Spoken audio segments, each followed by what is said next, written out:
Official figures tell us that there are around 21 million slaves on the earth today. That's shocking, isn't it? Isn't slavery a thing of the past, surely? Well, actually, no, it's not. And unofficial figures put it much higher, at more like 100 million slaves on the earth today. It's shocking to think of it, but it's true. There are that many people in slavery. Now, you might be thinking, surely not, but the facts speak for themselves.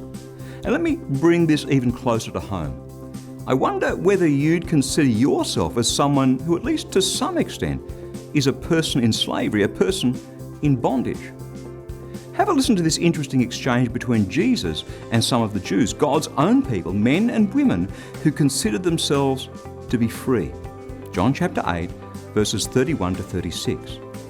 Then Jesus said to the Jews who had believed in him, "If you continue in my word, you are truly my disciples, and you will know the truth, and the truth will make you free." But they answered him, "We're descendants of Abraham and have never been slaves to anyone. What do you mean by saying you will be made free?" Jesus answered them, "Very truly I tell you, everyone who commits sin is a slave to sin. The slave does not have a permanent place in the household. The Son has a place there forever.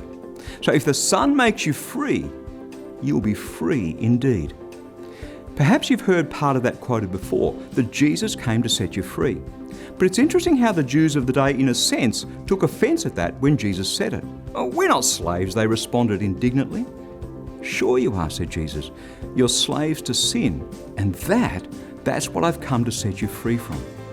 Jesus came to set us, you, me, everyone else who would put their trust in him, free from the slavery to sin that robs us, not just of our lives here on this earth, but from a permanent place in the household of God.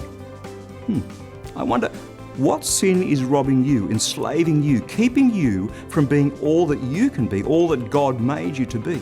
Come on, what sin has put you in the shackles of slavery? Because it's that very sin, that very slavery that Jesus came to set you free from. Is it really worth it, the anger that's swirling around in your heart, the resentment, the dishonesty, the sexual sin? Whatever it is in your life, whatever your Achilles heel happens to be, whatever sin you're hanging on to, is it really worth it? Would you like to be set free? Because let me tell you, if Jesus sets you free, you'll be free indeed. That's God's word. Fresh for you today.